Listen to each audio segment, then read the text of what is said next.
তো আপনি রাস্তায় নেমেছিলেন হয়তো নিজে বা হয়তো আপনার পাশের ছেলেটা নেমেছিল, হয়তো আপনার বাড়ির পাশের ভাই নেমেছিল। কোন সময়ের কথা বলছি সেটা এই প্রজন্ম খুব ভালো করেই জানে। আপনাদের স্বপ্ন ছিল একটা, বদলাবে, সব বদলাবে। এখন বলুন তো আপনার জীবন কি বদলেছে?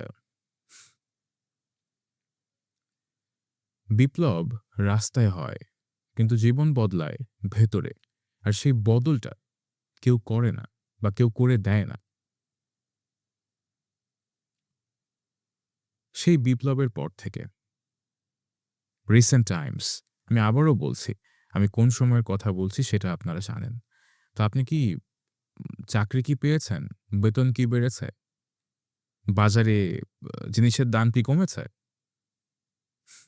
রাতে কি নিশ্চিন্তে ঘুমাতে পারছেন?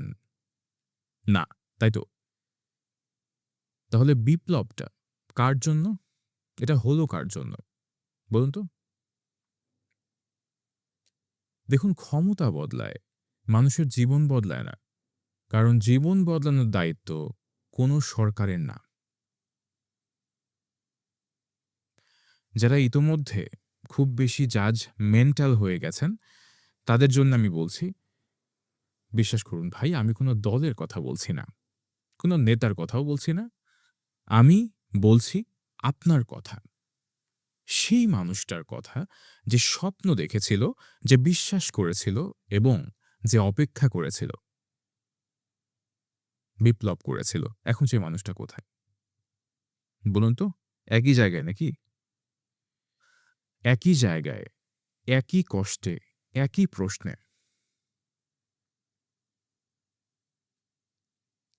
প্রতিটা প্রজন্ম বিপ্লব করে।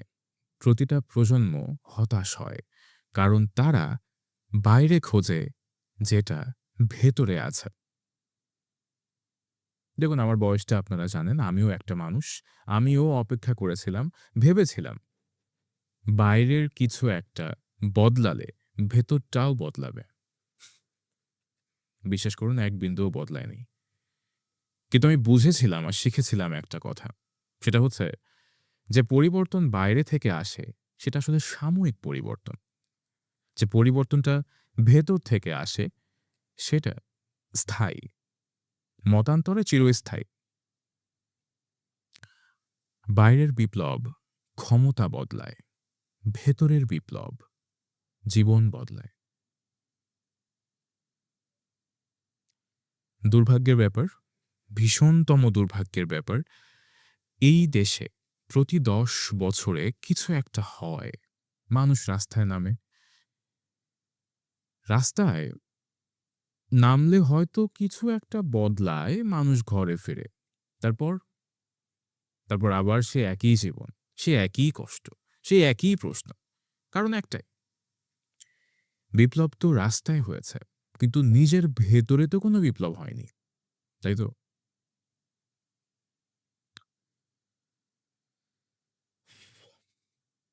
যে মানুষ নিজেকে না বদলে দুনিয়া বদলাতে চায়, সে বারবার হতাশ হবে। এখন একটা কঠিন কথা বলবো, শুনতে খারাপ লাগবে, কিন্তু এটাই সত্যি। আপনার জীবনের জন্য কোনো সরকার দায়ী না, কোনো নেতা দায়ী না, কোনো দল দায়ী না। আপনি দায়ী। শুধু আপনি। আমার গোটা জীবন দিয়ে আমি এটাই বুঝেছি। প্রচুর ভাবতাম কি জানেন তো? স্বপ্ন দেখতাম। একদিন সব বদলাবে। নতুন কেউ আসবে, সবটা বদলে দেবে। কেউ আসেনি। আমার জীবন বদলাতে, আপনার জীবন বদলাতে কেউ আসেনি।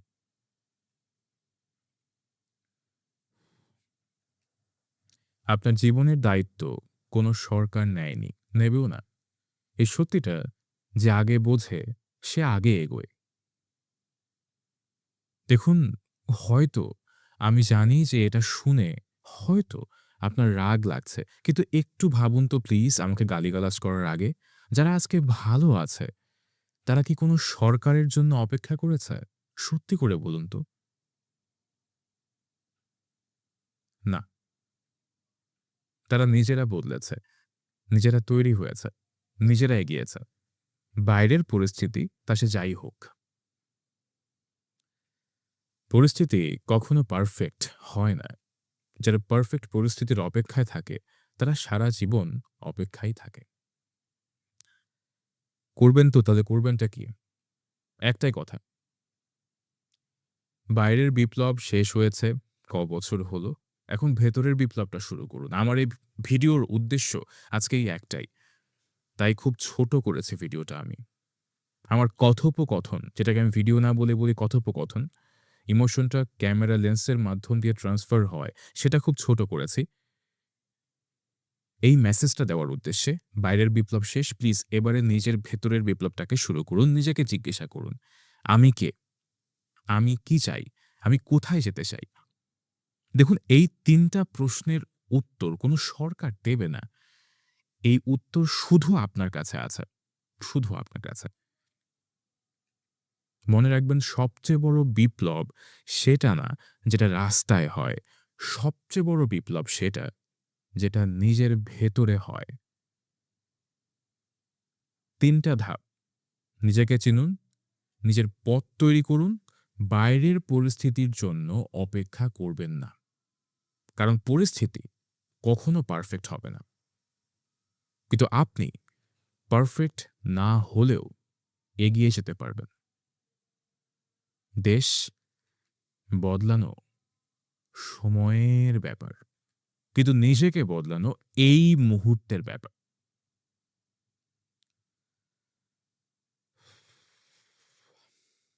দেখুন, আমি কোনো দলের না, কোনো নেতার না। আমার আত্মা আছে, আমি একজন সাফারার। আপনারই মতো আমিও একটা মানুষ যে বিশ্বাস করে সবচেয়ে বড় পরিবর্তনটা এখান থেকে আসে, ভেতর থেকে। যদি কিছু আমার এই কথোপকথন, আজকের কথোপকথন থেকে আপনার ভেতরে কিছু একটা হয়েছে বা হয়ে গেছে, তাহলে আপনি ইতোমধ্যেই বুঝে গেছেন বা জেনে গেছেন আপনাকে কি করতে হবে। আজ থেকে শুরু করুন। আপনার প্রতি আমার শুভকামনা রইল।